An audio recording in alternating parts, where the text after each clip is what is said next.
I got high when I was 8 years old. Two of my brothers had got me out in the garage smoking a bong.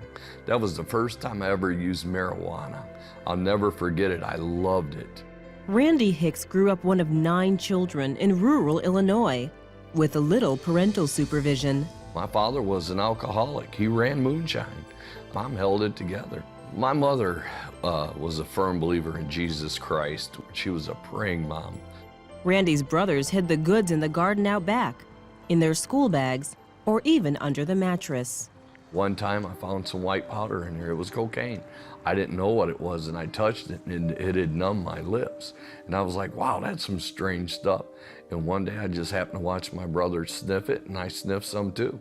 And time I got to high school, I was a freshman, you know, people were selling it to make money. Time I was a senior in high school, I was selling big time. After graduation, Randy joined the military. I ended up being a tanker, an armor crewman, and they sent me to Fort Irwin, California. Well, up there, crystal meth was big. Well, when I got up there, I got hooked up with the wrong people. I started drinking heavier, and then I really started going on a binge with crystal meth. Oh my God, I was so addicted. It was like I couldn't live without it. I breathed it from the time I got up in the morning to the time I went to bed.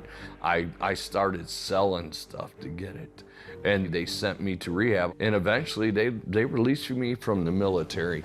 It bothered me. I was like, man, I had this great opportunity to turn my life around. Why did I go back to doing the drugs? But it only got worse. Randy spent a year in jail for robbing a gas station. He was so high, he doesn't even remember holding a gun to the clerk's head. When he got out of jail, he overdosed. He was only 27. They went ahead and pulled a white sheet up on me because they said I was gonna die. They called my family in. When I woke up, it was the most frightening moment because I looked down and I'm looking at a white sheet. Doctors discovered Randy was still alive. After running numerous tests, he was released. But even that near-death experience wasn't enough to scare Randy straight. Randy married, but the alcohol and drug use continued, eventually destroying the relationship. In 1997, Randy's wife left him with their 2 young children. And I was smoking weed, and I still did a little coke. Not like I used to, but I was still doing it, yes. The moment that changed that, all of a sudden my body collapsed to the ground. I felt something physically dragging me out of my body. And I mean, I looked up and I saw death. And I saw hell in his eyes, and it had these huge horns. It curled around like a ram, and death just filled the room, and it scared me. I could physically feel my spiritual man separating from my flesh. I didn't feel no pain, but I felt it leaving, trembling in fear, and immediately I fell on my face, and I cried out, Jesus. I said, forgive me of my sins. God, help me with my addictions. Take it all away. Just don't let me go to hell, please. I was begging. I was crying. I did everything I knew. And as soon as I looked at the door, my door opened.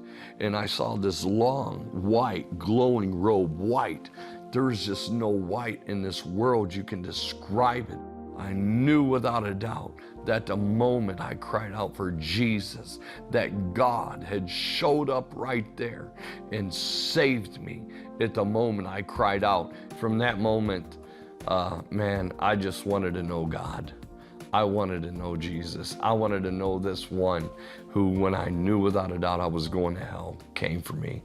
Immediately, Randy's craving for drugs and alcohol was replaced with a hunger and thirst for Jesus.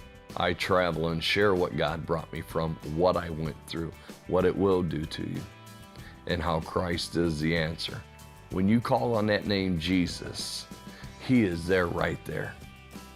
And He is ready to receive you and to forgive you of all your sins.